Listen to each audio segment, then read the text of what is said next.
전봉준 장군의 실제 인물과 동학의 진실을 밝힌다. 권호영 저자에게 직접 들어보는 전봉준 장군의 실감나는 이야기를 들어봅니다.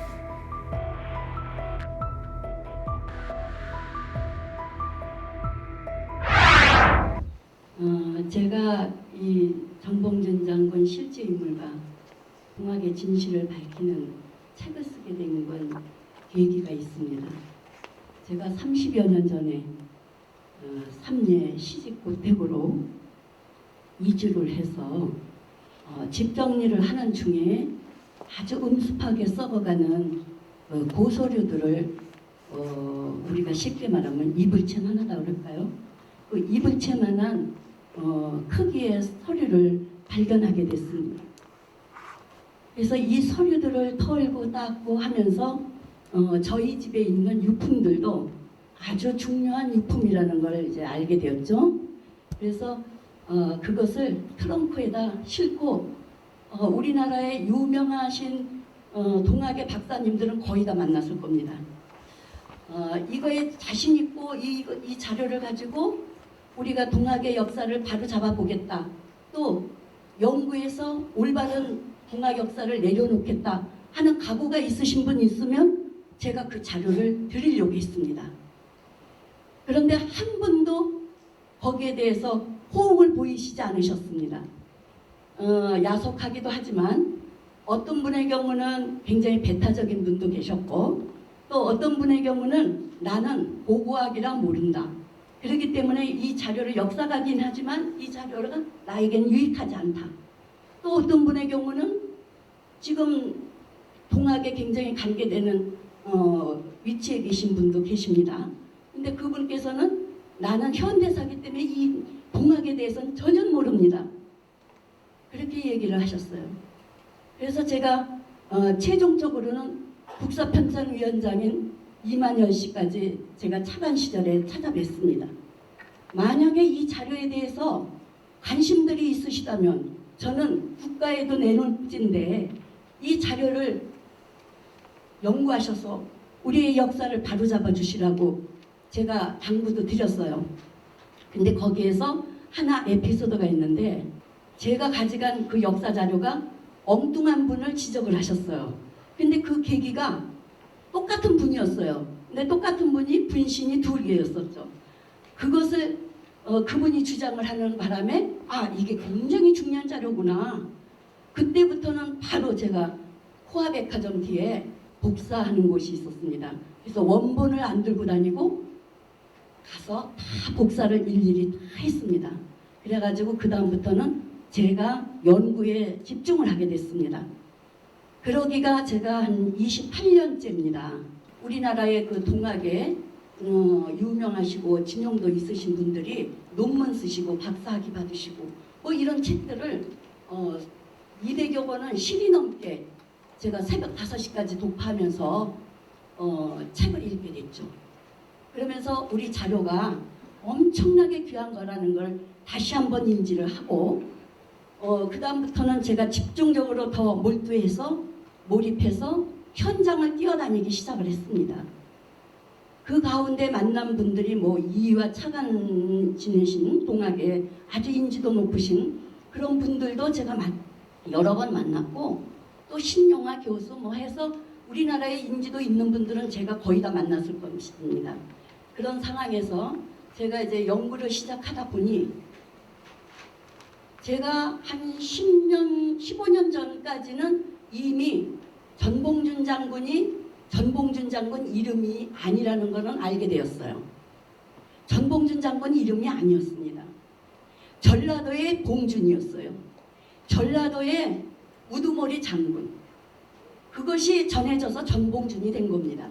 그리고 또 하나는 지금 전봉준 장군의 실제 인물 제가 여기서 처음 지금 밝힙니다.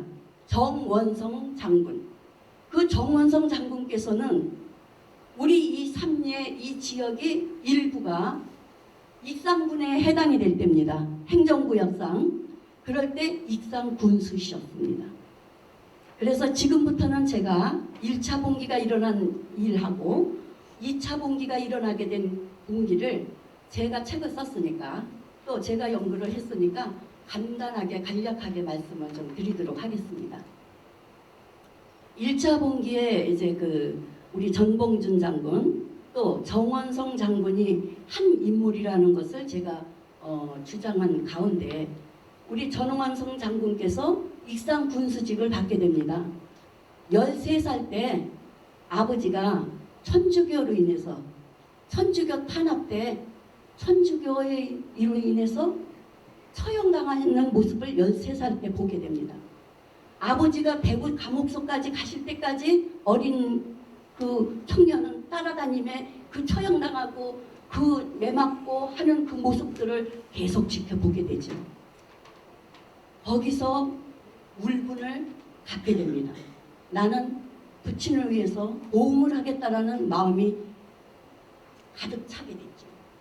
그래서 그 다음에 우리 전봉준 장군은 82년까지는 제가 기록을 찾으니까 거의 숨어 살으시고 거의 기록이 별로 없어요. 그렇다는 얘기는 거의 무예를 닦으시느냐고 거의 산속에 머무르신 것 같아요. 그렇게 해서 무예를 닦으신 다음에 80년경의 기록을 보니까 갑자기 폐인에 나타나셨다 그랬어요. 기록에 나와 있습니다. 국가기록에 나와 있는 얘기입니다. 전봉준 장군이 80년경에 갑자기 폐인에 나타나셨어요. 고향입니다. 근데 거기서 태어나서 거기에 잠깐 나타나신 이유는 가거급제를 하셨어요. 82년에 가거급제를 하십니다.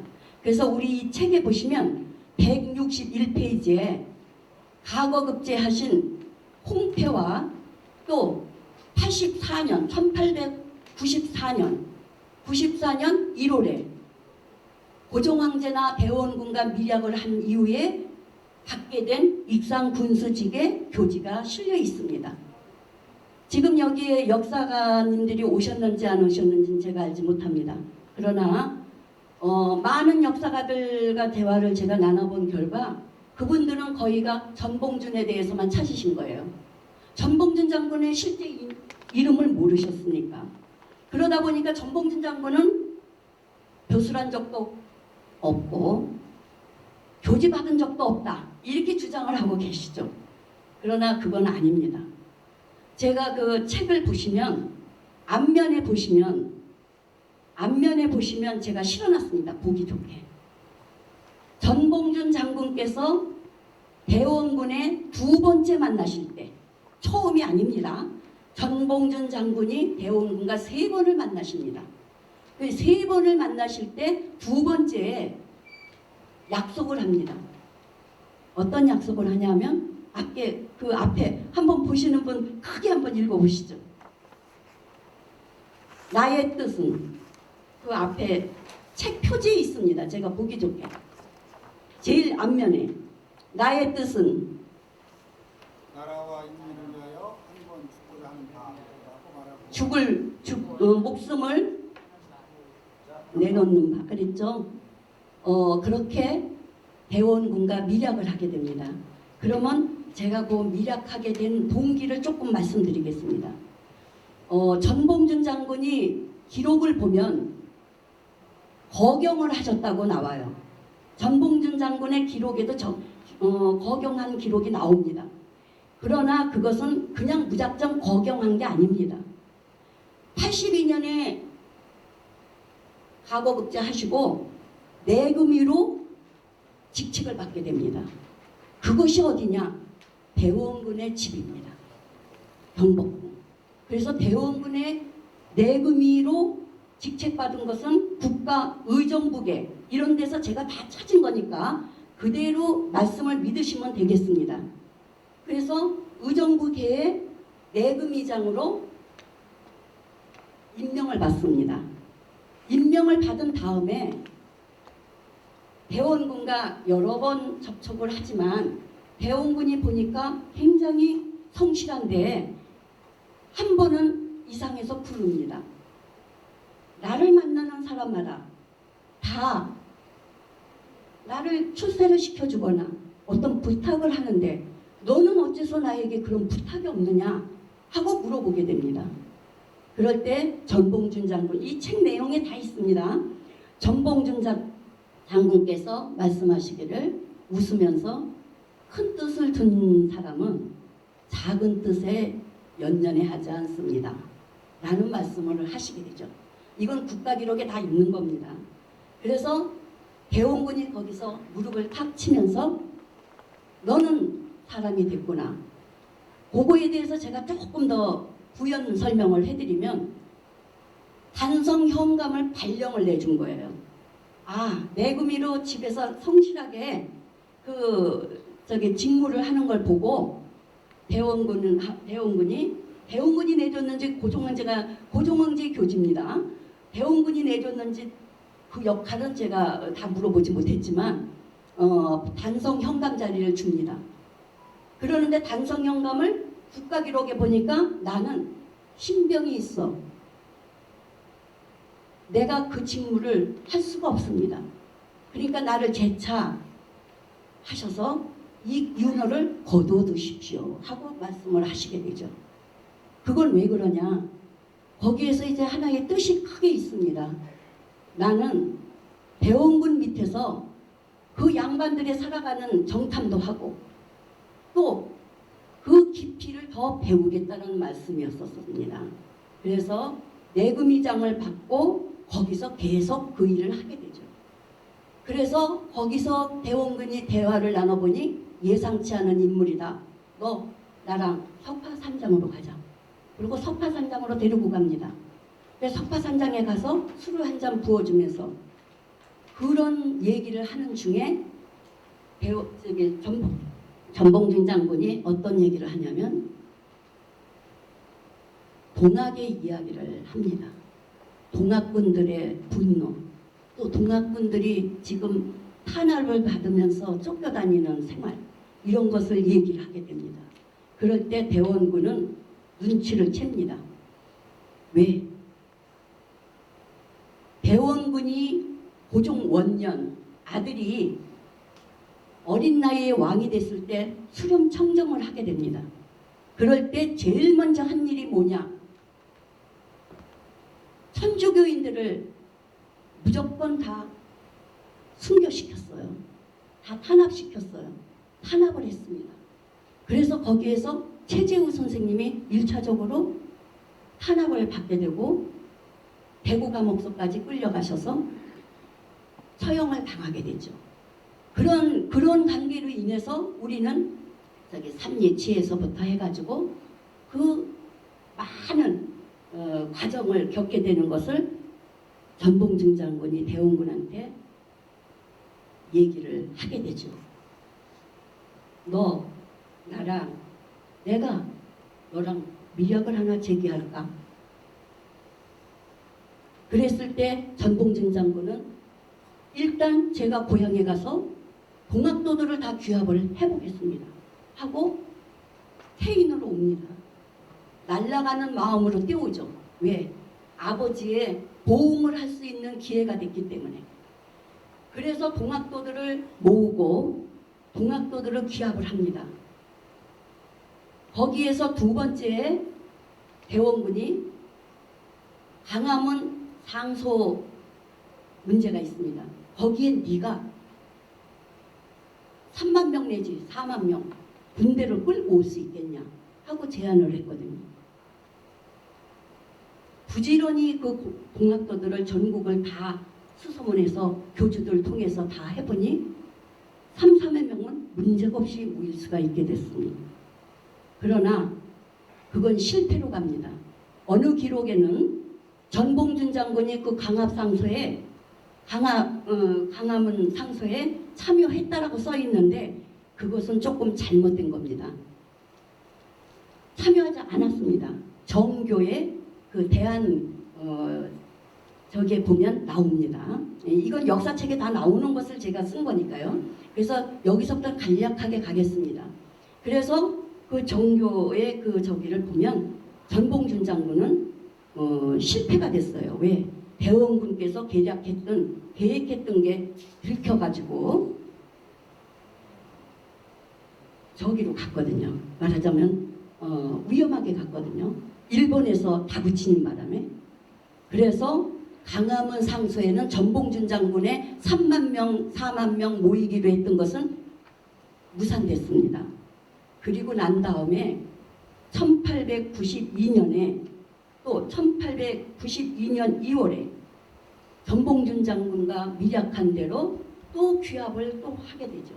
그래서 삼례취해가 일어나고 또 최시영 선생의 보훈 집회가 일어나게 되고 여러 형태로 그 동학도들이 귀합하는 모양을 다 모습을 보게 되죠. 그 다음에 전봉준 장군은 내 목숨을 한번 내놓겠다. 인민을 위해서 하고 각오를 얘기하는 바람에 각오를 얘기했으니 대원군이 신뢰하고 그러면 너가 동작강까지만 동작강이 지금의 상강입니다. 동작강까지만 그 군대를 몰고 와라. 몰고 오면 내가 관군과 내응해서 모든 관군을 동원해서 내가 너를 영접하마. 그 내용 여기 이 책 안에 다 지금 있으니까 가셔서 한번 찾아보시면 됩니다. 그렇게 대원군께서 대답을 하십니다. 또 아주 그 배웅까지 하면서 친절하게 배웅까지 해주십니다. 전봉준 장군은 거기에 맞춰서 1차 봉기를 하게 되죠. 그 1차 봉기를 93년 이제 넘어가죠. 그래서 그때 93년 11월에 어떤 일이 있었냐. 11월 30일 날 국가기록에 이건 다 나와 있는 겁니다. 일본 공사관 자료를 제가 많이 참고를 했으니까 그 자료에 다 나와 있는 것을 제가 거기에 발췌해서 쓴 겁니다.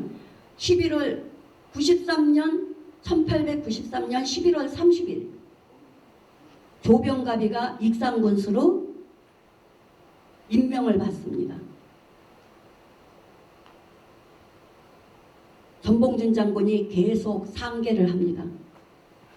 이 사람에 대해서 조병갑의 그 폐륜 정책에 대해서 폐정 정책을 개혁해야 한다. 우리 약한 사람들을 너무나 괴롭힌 사람을 해서 계속 그것을 상소로 상계를 합니다. 그러면서 대원군은 이미 이제 약조를 했으니까 우리 전봉준 장군에 대해서 정원선 장군에 대해서 다 알고 있죠. 그런 상황에서 조병갑을 너는 익산군수 임명을 했지만 보류야, 대기야, 대기 발령을 내리죠. 그래서 그것이 언제까지냐? 1894년 1월 11일까지입니다. 그래서 오늘은 굉장히 의미 있는 날이라 제가 오늘 부지런히 출판기념회를 준비한 겁니다. 1894년 1월 12일 정원성 장군은 조병갑에 받았던 익산 군수 자리를 임명을 받게 됩니다. 아버지의 보험은 어느 정도 항거가 되죠. 그리고 나서는 1894년 1월 12일 날 익산 군수로 발령받은 다음에 1차 봉기를 지시받은 다음에는 승승장구로 날아갑니다. 날개를 달았어요. 그러던 중 1894년 3월 우리 백산 아시죠? 부안에 백산 있습니다. 백산 그 산이 동학도들이 전국에서 다 모이다 보니까 하얀 옷을 입었어요. 전봉준 장군도 붙들릴 때는 하얀 옷을 입으셨어요. 그 하얀 옷이 사연이 있습니다. 부친의 동학의 교주 일교주 최재우 선생의 기념을 하기 위해서 하얀 옷으로 소복을 한 겁니다. 그것이 동학의 유니폼이 된 거죠.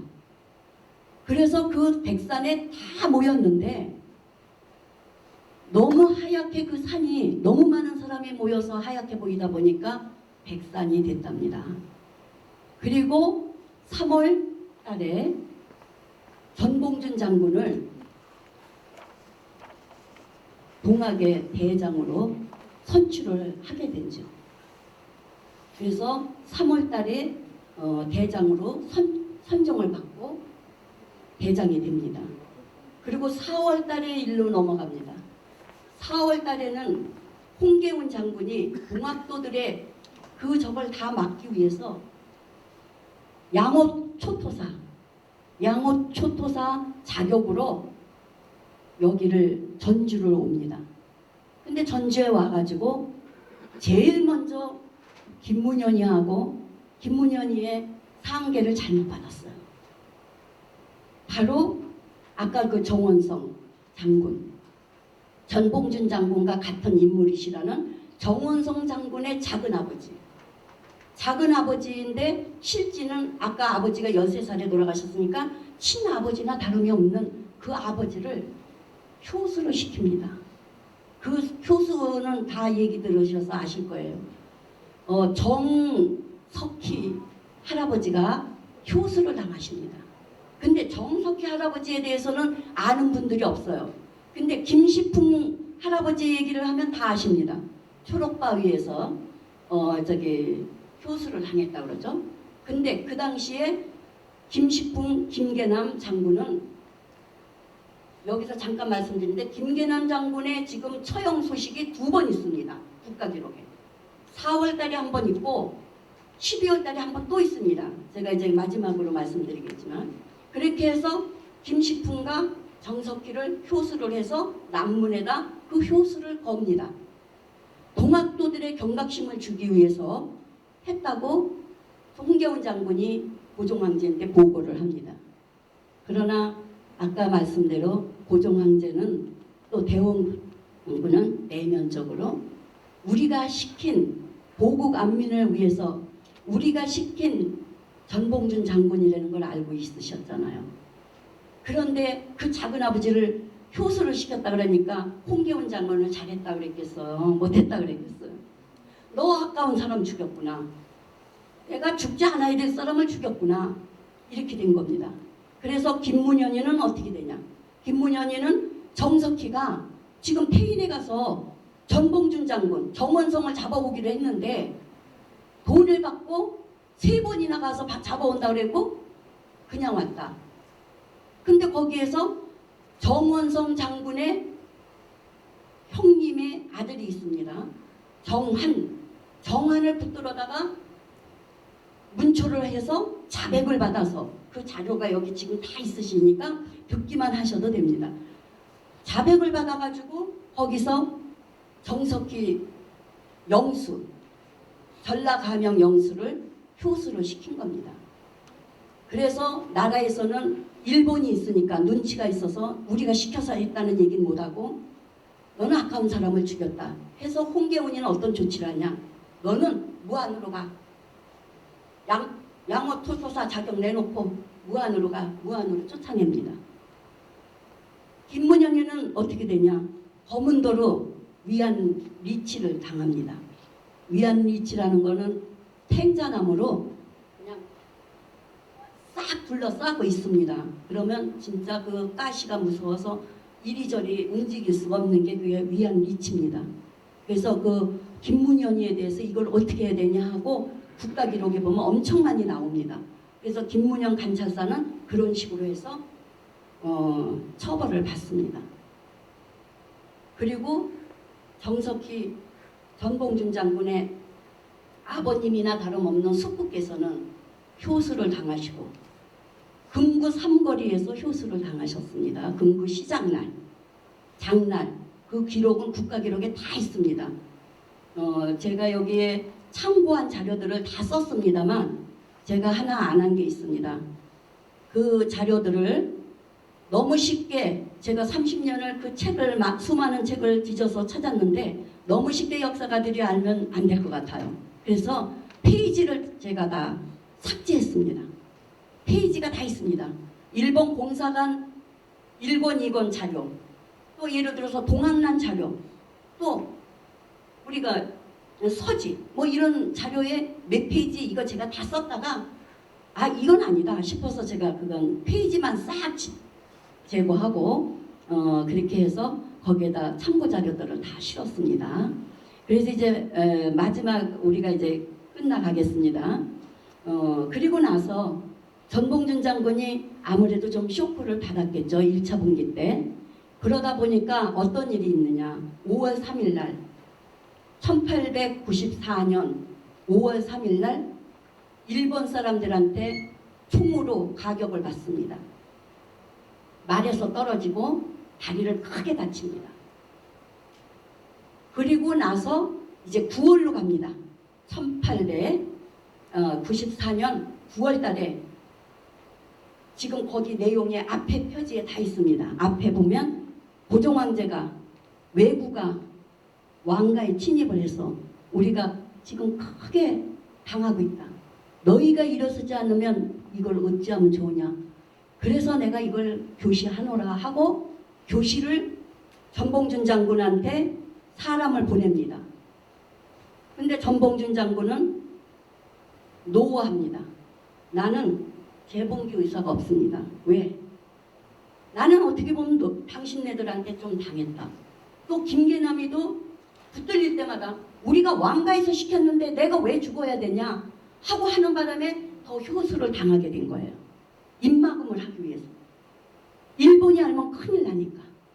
그러다 보니까 전봉준 장군도 나는 지금 다리도 치유 중이고 국가 기록에 다 있는 겁니다. 다리를 치유 중이기 때문에 재봉기 의사가 없다. 고종황제가 다시 사람을 보내서 밀지를 보냅니다. 아까 말씀대로 내가 이렇게 교시하니 너는 다시 공기를 일으켜라. 왕가를 니네들이 보고감민해라 하고 어명을 또 내리죠. 근데 그거 국가기록에 이런 자료가 있었습니다. 국가자료에 이건 다 자료에 있는 겁니다. 그러나 이 책에 있고 이 책에 있고 여러 책에 있던 거를 제가 이제 이렇게 합쳐서 말씀드리니까 그런데 어느 책을 의정부계를 봤습니다. 의정부계라는 거는 다 아시다시피 우리 행정 업무에서 임명계입니다. 고종황제가 너는 어디 가서 군수해. 너는 어디 가서 양호창의를 해. 뭐 이렇게 명령을 내릴 때 의정부계를 통합니다. 의정부계를 보니까 어떤 기록이 있냐. 1894년 9월 17일 날짜 정확합니다. 9월 17일 고종황제가 너는 지금은 죄인의 몸이지만 익상군수의 직무를 그대로 수행해라 하고 명령을 또 내리죠. 그러면 아까 난 재봉기 의사가 없었다. 그것은 죄인의 몸이었다는 게 답이 나왔어요. 1차 봉기로 인해서 어떤 사연이 있었던 거예요. 그러나 저는 그것까지는 제가 모르겠습니다. 아버님이 그렇게 효수당했고 5월 달에 다리를 다쳤고 그리고 나서의 1차 봉기 9월 달까지 죄인의 몸이었던 거예요. 그래서 너는 지금 죄인의 몸이지만 의정부에 나와 있습니다. 정확하게. 죄인의 몸이지만 정원성은 익상 군수직을 그대로 수행해라. 제가 그거 그대로 옮긴 겁니다. 거기에 한자도 틀리지 않고. 그렇게 해서 정원성 장군은 재봉기에 결심을 합니다. 그러면 이제 우리는 삼례인들이 모이셨잖아요. 우리 이 삼례가 얼마나 대단한 것이고 자긍심이 있고 자랑스러운 것인지. 전봉준 장군이 익상군수직을 다시 수행해라 했으니까 여기가 익상군수 관할이었던 겁니다. 그래서 익상군수직을 다시 너는 죄인의 몸이었지만 내가 풀어줄 테니 너는 익상군수직을 다시 수행해라. 그래서 정원성 장군과 전봉준 장군의 그 일치성을 제가 쭉 나열해서 말씀드리는 겁니다. 그렇게 해서 전봉준 장군이 재봉기를 하면서 제일 먼저 한 일이 1894년 9월 17일에 삼례 대도서를 차립니다. 우리 이 삼례가 이렇게 중요한 것이었어요. 이 삼례가 지금 대도서 자리가 있었던 자리입니다. 그래서 그 국가기록에도 있습니다. 그래서 제일 먼저 죄인의 몸이 풀리고 일상구슬을 다시 하려니까 제일 먼저 한 것이 삼례에다가 삼례 대도서 자리를 설치한 겁니다. 그리고 뭐 했냐? 기병을 착수했어요. 기병들을 모아야 되니까. 그것이 국가기록에 연도별로 날짜별로 제가 거기다 다 적었습니다. 그리고 난 다음에 전봉준 장군이 패배를 하게 되는 건 공주에서 큰 싸움 우둔치에서 패배를 하게 되죠. 우궁치 다들 아실 겁니다. 그런데 그 사연을 제가 잠깐 말씀 또 드리죠. 전봉준 장군이 아까 말씀대로 정원성 장군이셨어요. 그러면 제가 하나 빠뜨린 게 있습니다. 4월 달에 전봉준 장군, 정원성 장군께서 나는 양호창이 영수의 자격을 나에게 줘라. 요구합니다. 그것은 우리가 그걸 주석적으로 찾아보면 양호창이 영수는 아까 홍계훈 장군이 양호 초토사였죠. 초토사의 자격과 거의 일치되는 직책입니다. 나에게 그 직업까지 줘, 그 직책까지 줘라. 그렇게 해서 국가기록에 보면 지금 정원성이가 양호창이 영수 자격을 달라고 해서 줬습니다. 또 하나 나옵니다. 정원성이가 나는 울량간을 줘라. 울량간의 직책을 감시관입니다. 감사관. 지금으로 말하면 어떻게 보면 울량간은 암행어사 같은 직업이라고 볼 수 있죠. 그래서 그렇게 직업을 달라고 그 두 개는 요구해서 받은 겁니다. 왜? 전봉준 장군의 직책을 임무를 다 하려면 그 자격이 두 개가 필요했습니다. 그리고 난 다음에 그걸 받고 난 다음에 뭐를 했느냐? 우리가 다 알다시피 박재순과는 굉장히 악연이죠. 1894년 10월 16일 날 공주를 거쳐서 아까 말씀대로 동작강을 가려고 계획을 했습니다. 동작강을 가야 됩니다. 지금 동작강 가서 아까 말대로 붉은 깃발을 들기로 배원군하고 약조를 했기 때문에 거기를 가야 돼요. 목적이. 그래서 공주를 가서 싸움을 해야 되는데 권력상생이라는 건 우리 같은 사람끼리 싸우는 거예요. 모르고.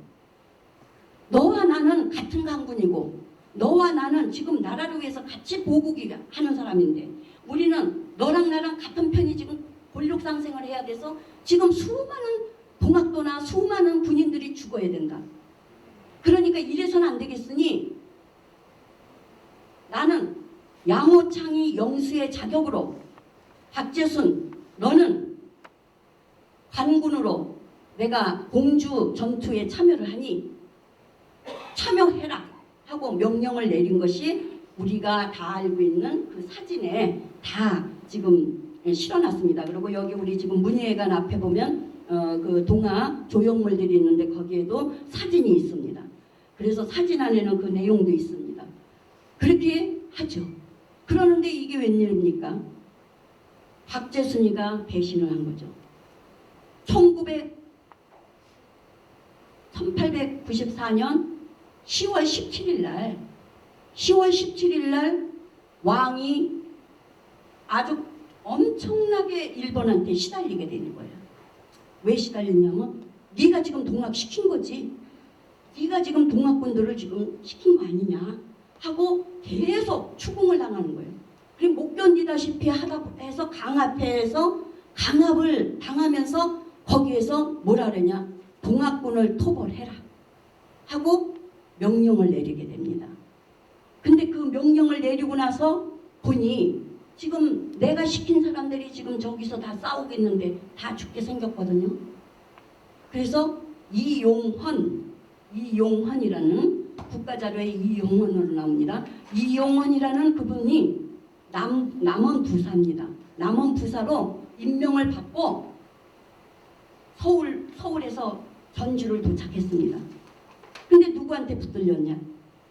김계남이한테 붙들립니다. 김계남이가 너 지금 우리를 지금 토벌하기 위해서 왔지? 니네들이 우리를 지금 죽이기 위해서 왔지? 우리의 지금 저기 동학도들을 저하기 위해서 왔지? 하고 계속 문초를 해줘 잡아가지고. 그러는데 옥기돼서 이게 웬일입니까? 옥기서에서 편지 하나 밀지가 하나 떨어진 겁니다. 거기에 뭐라고 써졌냐? 동학군을 토벌해라 하고 고종에 또 다른 밀지가 하나 있었던 거예요. 근데 그걸 김계남이가 봤을 때 어떻겠습니까? 이건 우리가 이용당한 거 아니냐? 우리는 지금 왕가에서 시키고 대원군이 시켜서 지금 우리가 동학도를 일으켜가지고 국가 보고 감민을 하기 위해 했는데 니네들이 결국은 우리를 이용해 먹고 결국 우리를 죽이기 위해서 그런 거 아니냐? 이렇게 된 거예요. 그러다 보니까 너무 분개해가지고 이용은을 그 자리에서 처단해버립니다. 단칼에. 그리고 나서 김계남이 반감을 갖게 되죠.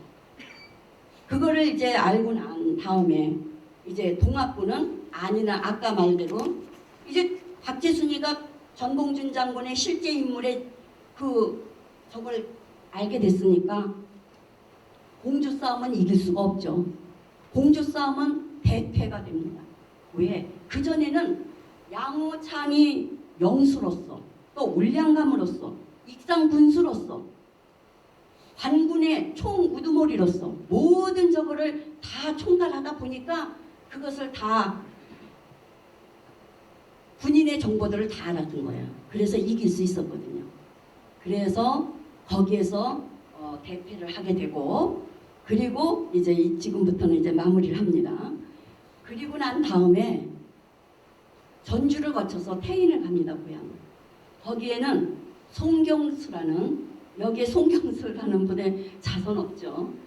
송경수라는 분이 아마 밀정노릇을 많이 했나 봐요. 그래가지고 그 역사에 보면 그 집을 동학도들이 일부러 가가지고 그걸 다 태워버리고 그 집을 탄압을 합니다. 이제 그거 기록이 이제 나오죠. 그러다 보니까 그쪽에서는 고향이다 보니까 더군다나 전봉준 장군의 우리는 전봉준 장군이 지금 여지껏 전봉준 장군을 알았지만 그 사람들은 다 알고 있었던 거예요. 그래서 밀고를 하게 되는 거죠.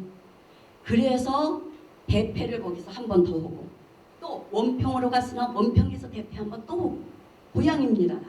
고향에서 대패를 일어서려고 하다가 거기서 대패를 하죠. 그리고 나서 이감삼성, 입암, 산성으로 피신을 가게 되는 겁니다.